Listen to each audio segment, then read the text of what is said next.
तिमिर जाए रवि देख के, सूरज के उदय से अंधकार दूर हो जाता है। तिमिर जाए रवि देख के, अब कुमति जाए गुरु ज्ञान, गुरु जी के ज्ञान पूर्ण शब्दों को सुन करके गुण करके हृदयंगम करके कुमति माने बुरे विचार दूर हो जाते हैं।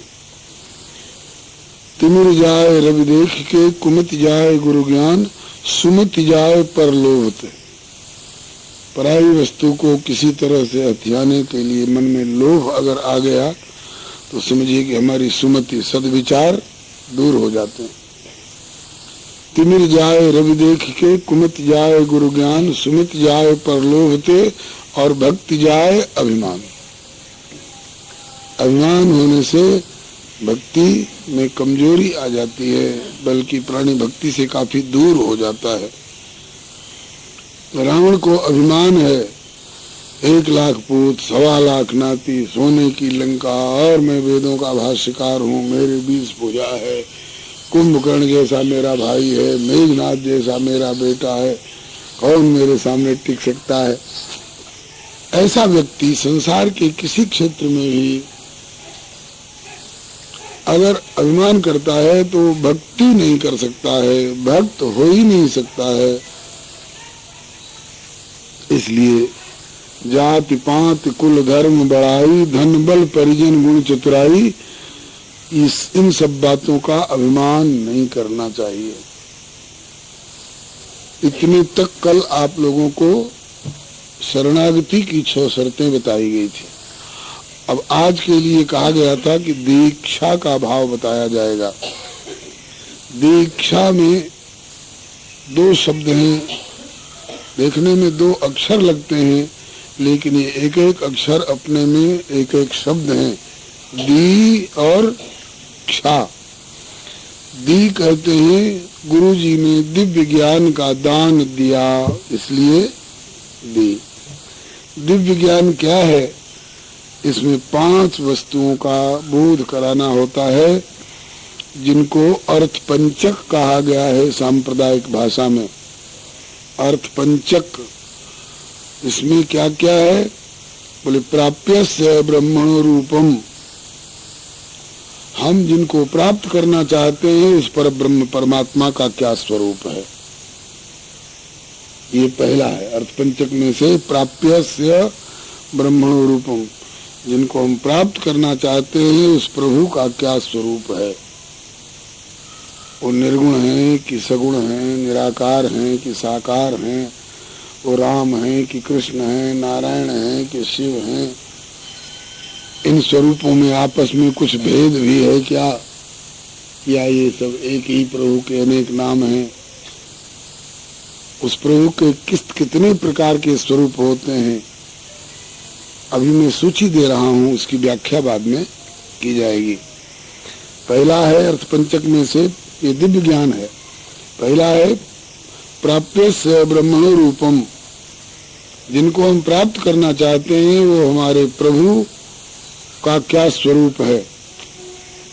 दूसरा है प्राप्तुश्च प्रत्यगात्मनः, हम जो उस परमात्मा की प्राप्ति करना चाहते हैं तो हम आत्मा हैं, हमारा क्या स्वरूप है,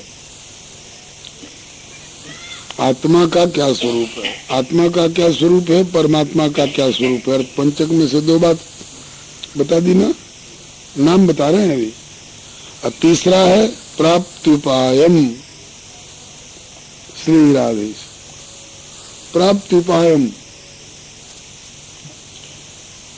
उस प्रभु को प्राप्ति करने के लिए उपाय हमको क्या क्या अपनाना पड़ेगा, इसके लिए साधन क्या क्या करने पड़ेंगे। प्राप्त्युपायम, और ये तीसरा हुआ ना है? और चौथा है फलम प्राप्ते। अगर प्रभु प्राप्त हो जाए, सामने खड़े होकर पूछ दे कि बोलो क्या चाहते हो, तो हम उनसे क्या मांगे? फलम प्राप्त है, इतने दिन की साधना का फल हम क्या मांगे?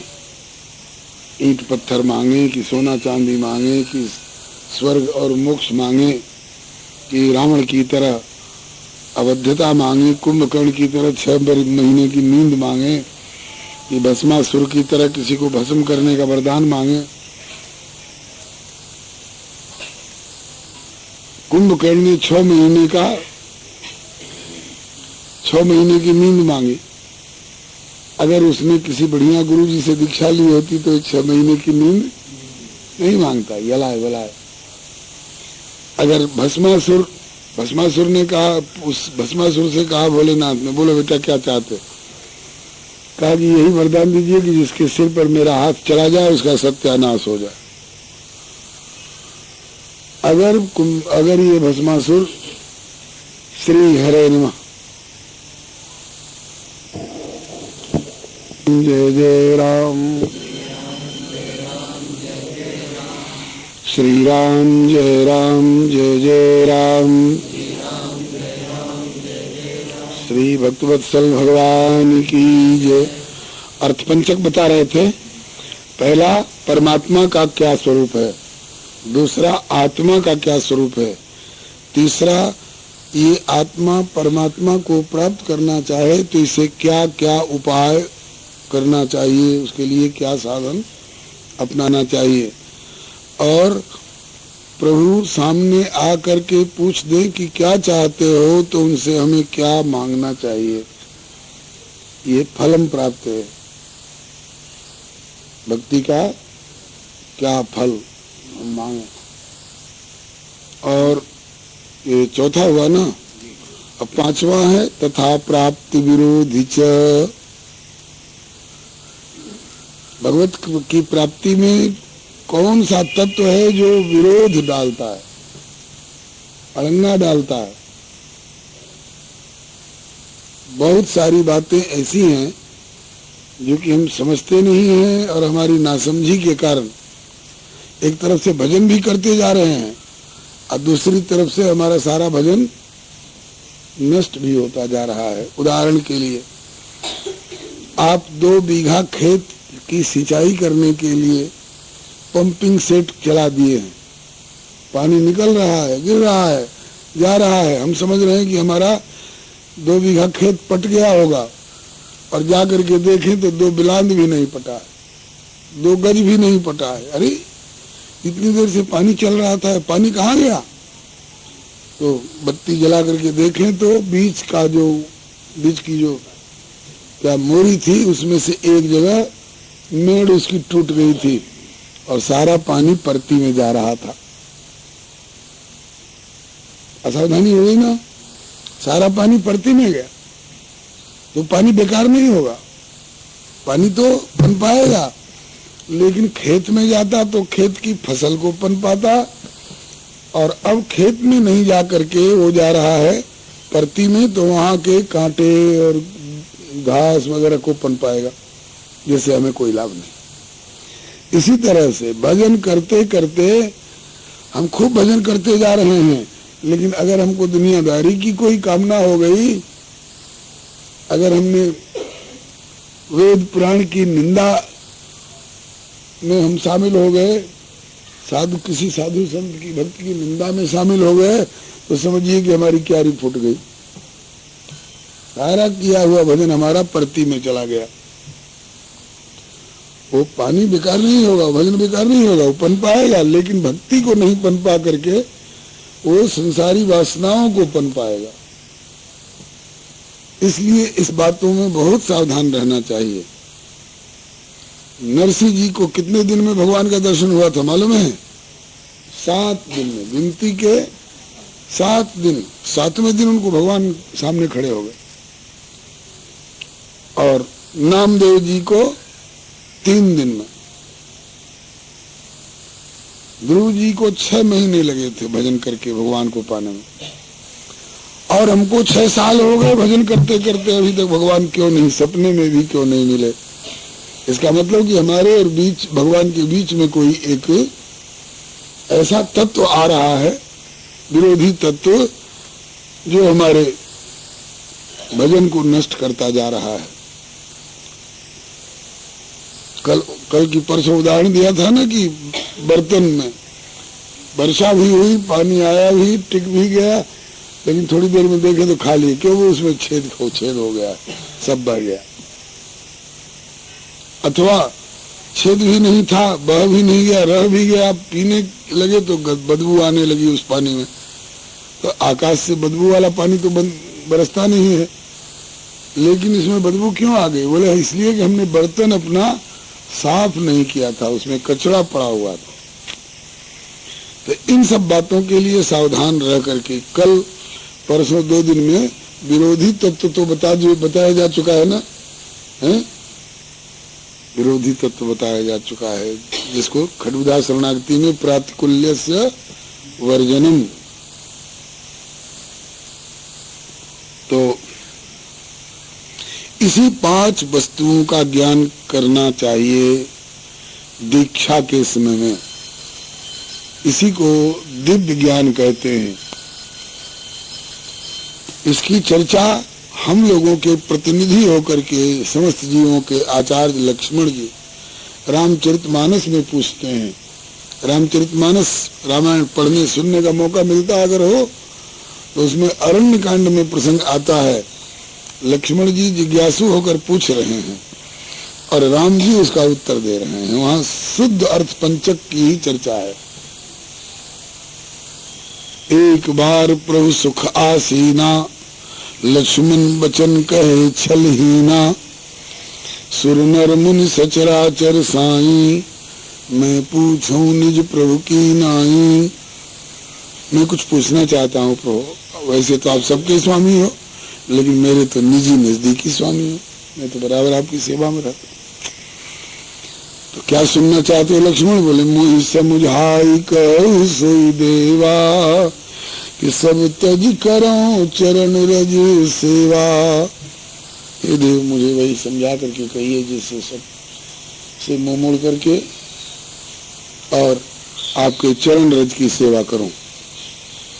और क्या सुनना चाहते हो? बोले कहु ज्ञान विराग और माया, कहु सुभगति करहु जेहि दाया।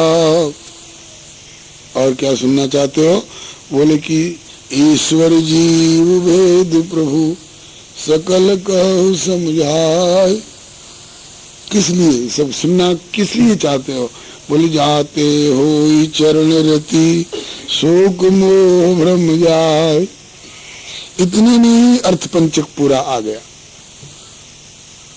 ईश्वर जीव भेद प्रभु सकल कहु समझाए, इसमें आत्मा का और परमात्मा का स्वरूप आ गया ना। अच्छा, कहो ज्ञान विराग और माया, तो ज्ञान विराग उपाय है, साधन है, और माया जो है ये बाधक है। और कहो सुभगति करो जेहि दाया, वो भक्ति कहिए तो ये भक्ति हमारी चरम उपलब्धि है, ये फल स्वरूप है।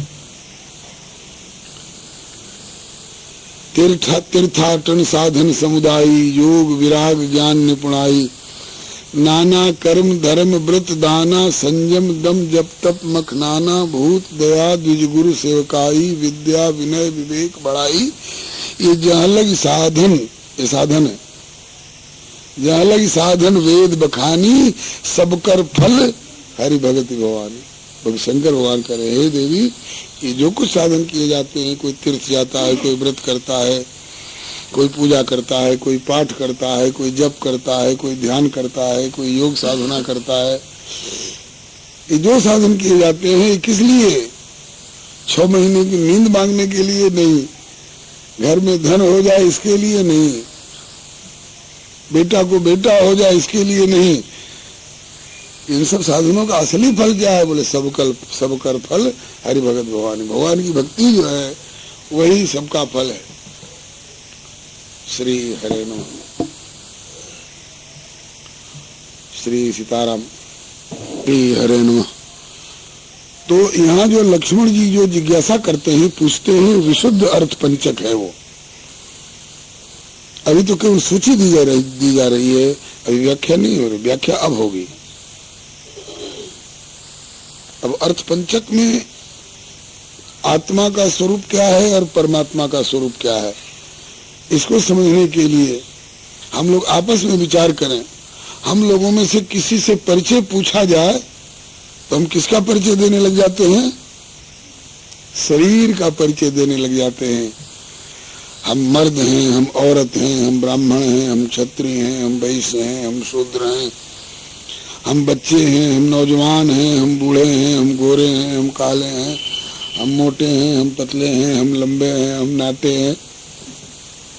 ये सब आत्मा का परिचय नहीं है, ये सब शरीर का परिचय है। स्त्री और पुरुष शरीर होता है, आत्मा में स्त्रीपना और पुरुषपना नहीं है। गोरा काला शरीर होता है, आत्मा में गोरापन कालापन नहीं है। मोटापन पतलापन इस शरीर में होता है। बचपन और बुढ़ापा शरीर में होता है, आत्मा में बचपन और बुढ़ापा नहीं। कोई कहे कि अपना परिचय दो, हम कहें कि कुर्ता धोती है। हम हार हमेल आदि हैं, सोना चांदी हीरा मोती है। बेतुकी बात सुनी हंसे लोग, झट कह देंगे मति भोती है। यह परिचय नहीं तुम्हारा है, यह बात तुम्हारी थोथी है। हम हमसे कोई परिचय पूछे, हम कहने लगे कि हम ईंट हैं, हम पत्थर हैं, हम लोहा हैं, हम लक्कड़ हैं, हम चूना हैं, हम सीमेंट हैं, हम किवाड़ हैं, हम जंगला हैं। अरे नहीं यार, कौन ब्रह्म में पड़े हो? ये ईंट पत्थर गाटर और चूना और सीमेंट का बना हुआ मकान है, तुम ईंट पत्थर नहीं हो। मकान है और मकान में तुम रहने वाले हो, तुम मकान नहीं हो। हम कुर्ता हैं, हम धोती हैं। बोले नहीं, तो कुर्ता और धोती तुम पहन रखे हो, तुम न कुर्ता हो न तुम धोती हो। इसी तरह से जैसे ये ईंट पत्थर का मकान है, ऐसे ही ये शरीर भी एक हाड़ मांस का मकान है।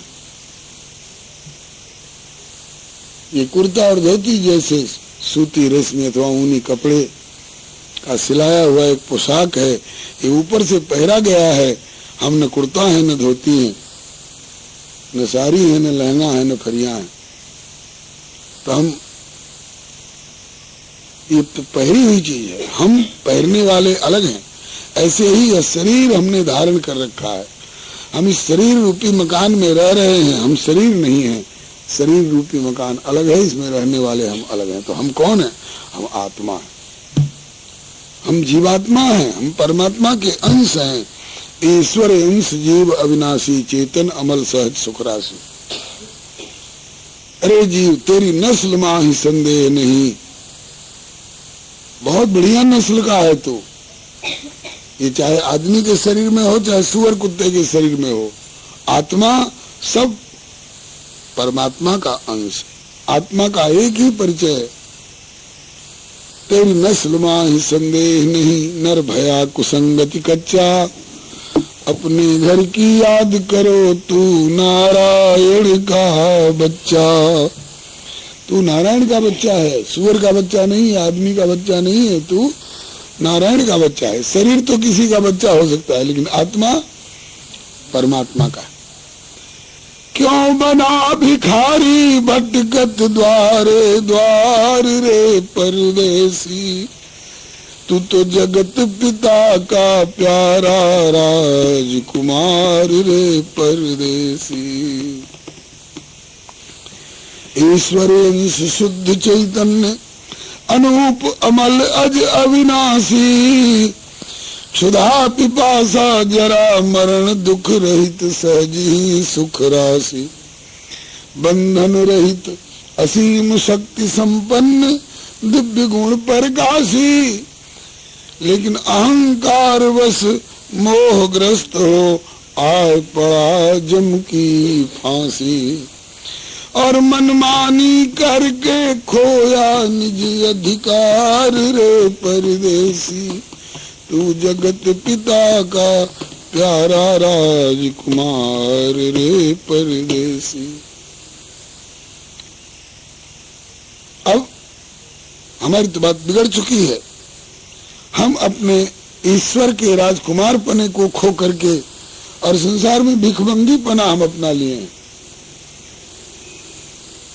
हमने किसी और को अपना बना लिया है, किसी और ने हमको अपना बना लिया है, और हम अपना असली परिचय भूल गए हैं और नकली परिचय, बनावटी परिचय के चक्कर में पड़ गए हैं। तो क्या जो बात बिगड़ गई है फिर बन सकती है? बोले बन सकती है। कैसे बनेगी? बोले बिगड़ी बात बने अब भी, बिगड़ी बात बने अब भी, यदि बात हमारी मानो तो बर विराग संतोष ज्ञान और भक्ति भाव उर आनो तो। पंच विषय तज मन इंद्रिन से प्रभु की सेवा ठानो तो। और इसमें लक्ष्य क्या? नारायण घट घट व्यापक उस अंतर्यामी को पहचानो तो। तब क्या होगा? तब हो अटकन भटकन का उपसंहार रे परदेसी, तू जगत पिता का प्यारा राजकुमार रे परदेसी। हमारा अटकना भटकना सब बंद हो जाए, हम सही ठिकाने पर होंगे। इसी के लिए दीक्षा शिक्षा की आवश्यकता होती है। अब इस बात को सुनने समझने के लिए एक दृष्टांत गुरुजी सुनाया करते थे, पूज्य चरण गुरुदेव श्री भक्तमाली जी महाराज। तो गुरुजी से सुना हुआ एक दृष्टांत आप लोगों को सुना रहे हैं, बहुत ध्यान से सुनिएगा। इसमें आत्मा का स्वरूप, परमात्मा का स्वरूप और इनका आपस का संबंध और एक दूसरे के प्रति आपस का कर्तव्य, इसका निरूपण किया गया है। गुरुजी से सुना हुआ दृष्टांत है, बहुत प्यारा दृष्टांत है। बात एकदम साफ सुथरी स्पष्ट होकर के हमारे सामने आ जाती है। एक राजा थे, उनको एक ही पुत्र था। जिसको एक ही पुत्र होता है उसको लोग इतना प्यार करते हैं, इतना लाड़ करते हैं कि वो बड़ा हठीला हो जाता है, बात बात में हठ। और वो ही राजा का पुत्र हो तो फिर क्या कहना, लल्ला जो कहे वही चलो पूरा करो, लल्ला जो कहे वही पूरा करो। श्री हरे नमः। लल्ला जो कहे वही पूरा करो। अब राजकुमार बड़ा हठीला हो गया था, बड़ा जिद्दी हो गया था। एक दिन देखा कि पिताजी सज धज करके घोड़े पर सवार होकर कहीं जाने की तैयारी में है।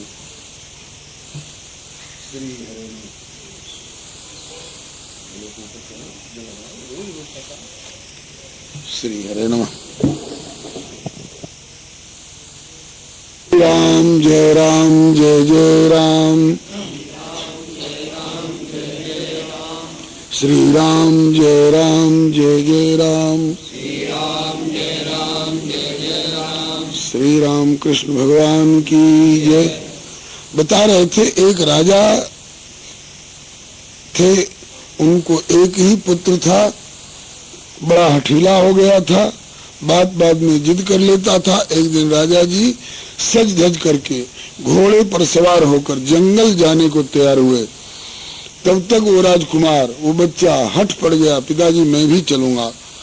बहुत समझाया कि बेटा जंगल में जा रहा हूँ, वहाँ बड़ी बड़ी झाड़ी, बड़े बड़े कंटीले पौधे मिलते हैं, उलझ जाओगे तो झंझट में पड़ोगे। बाघ शेर से पाला पड़ता है, सांप बिच्छू से पाला पड़ता है, बड़ा संकट है, मत जा तू, है ना, नहीं ले जाइएगा तो मैं आपके घोड़े के आगे सो जाऊंगा। रोने लगा, लौटने लगा। राजा बोले कि नहीं मानता है तो चल। अगर लड़का सयाना होता, बड़ा होता तो अलग एक घोड़ा उसको दे देते कि इसी पर बैठ और चल, लेकिन लड़का था अभी मात्र 7 बरस का। ये बच्चा कितने साल का है? 6 साल का। लल्ला क्या खड़े हो गया बेटा, शाबाश। ये इससे 1 साल बड़ा था, बैठ जा। 7 साल का बच्चा था।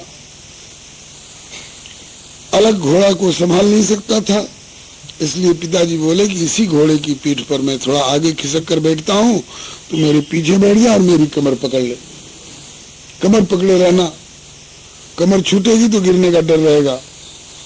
बोले ठीक है। राजा भी बैठ गया घोड़े पर, राजकुमार भी बैठ गया।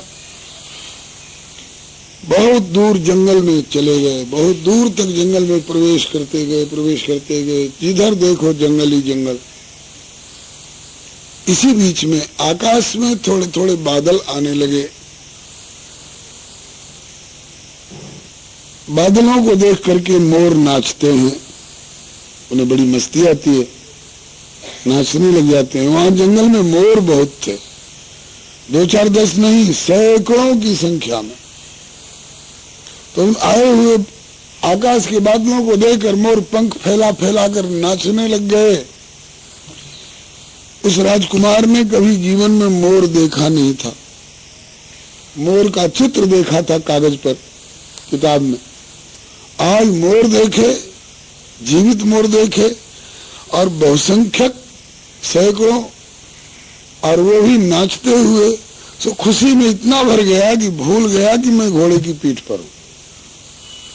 वो पिताजी की कमर छोड़ करके और ताली बजाने लगा खुशी के मारे। ओ देखिए पिताजी, वो देखिए मोर नाच रहे, इतने मोर, ओ इतने मोर। अब पिताजी कह रहे हैं बेटा ताली मत बजा, मेरी कमर जल्दी पकड़ ले, नहीं तो तू घोड़े पर सवार, घोड़ा भागा जा रहा है, गिर जा सकता है तू। जब तक कि ये कहें और जब तक वो कमर पकड़े तब तक तो आकाश के बादल में बिजली कौंधी और जोर का गर्जन हुआ कड़ाके का, और घोड़ा एकदम बिदक करके और भागा तो जा ही रहा है। हाथ छूटा हुआ था, कमर छोड़े हुए था, इसलिए बच्चा वहीं गिर गया। राजा जी को अंदाज भी मिल गया कि बच्चा गिरा। सोच भी रहे हैं कि घोड़े से उतरे और बच्चे को उठावे संभाले, लेकिन हाथी, घोड़ा और ऊंट जब बिगड़ जाते हैं तो जल्दी काबू में नहीं आते। लाख नकेल खींचो, लाख लगाम लगाओ, लाख अंकुश लगाओ। भागता गया घोड़ा, भागता गया, काफी दूर चला गया। और काफी दूर जाने के बाद घोड़ा जब काबू में आया, रुका, तो राजा जी सोच रहे हैं कि अब लौटे, तब तक इतने जोर का अंधड़ तूफान, धूल कचड़ा पत्ते सब उड़ करके एकदम अंधकार जैसा कर दिया। राजा जी लाचार उस घोड़े की लगाम पकड़े हुए एक पेड़ के नीचे खड़े, जान बचे। बहुत देर तक खड़े रहे। ये अंधड़ तूफान शांत हो तो चलकर बच्चे को संभालो। वो अंधड़ तूफान के साथ साथ पानी बरसने लगा, भीगने भी लग गए बेचारे। पानी बरसा से बरसा, ओले बरसने लगे। अभी कुछ दिन पहले खबर मिली थी, कहा 1-1 किलो के ओले पड़े, हाथरस की तरफ 1-1 किलो के ओले। तो ओले भी पड़े, आफत पर आफत। बड़ी मुश्किल से घंटों के बाद ये अंधड़ समाप्त हुआ, वर्षा समाप्त हुई, ओले समाप्त हुए। अब राजा जी सोच रहे हैं कि चलें बच्चे के पास, उसको उठावें, संभालें, पता नहीं किस हालत में है, कितने ओले पड़े होंगे, मत्था फूटा होगा, गिरा पड़ा होगा, ठिठुर गया होगा, या बाघ सिंह उसको मार के खा गए होंगे, क्या चलकर देखना चाहिए। लौटना चाह रहे हैं, लेकिन तब तक इतने जोर का अंधड़ तूफान इस बीच में था कि पेड़ पर पेड़, पेड़ पर पेड़, वृक्ष पर वृक्ष गिरे हुए, रास्ता बंद, कैसे जाओगे। और अंदाज भी नहीं था कि कितनी दूरी पर बच्चा गिरा है। फिर भी अपनी तरफ से इन्होंने बहुत कोशिश की बच्चे को खोजने के लिए। बच्चा नहीं मिला, वहां तक पहुंच नहीं पाया। अपनी तरफ से खोज करते करते अपने मन को समझा लिया कि बच्चा अब रहा नहीं, या तो किसी पेड़ के नीचे दब के मर गया, या कोई बाघ शेर मार करके उसको खा गए। रोते पीटते घर आए, दूसरा कोई चारा नहीं था, चाहे जितने दिन रोए हों। इधर वह बच्चा जहां गिरा था वहां पेड़ भी गिरे थे, लेकिन बच्चा मरा नहीं था। दो पेड़ गिरते हुए आपस में टकरा करके ऐसे मेहराब जैसा बन गया था, झोपड़ी जैसा, और वहीं नीचे बच्चा सुरक्षित था। गिरने से चोट जरूर लगी थी, वर्षा के कारण भीजने से ठंडक, ओले की चोट तो वृक्ष ने अपने ऊपर ले ली थी, लेकिन ठंडक तो खूब हो गई थी।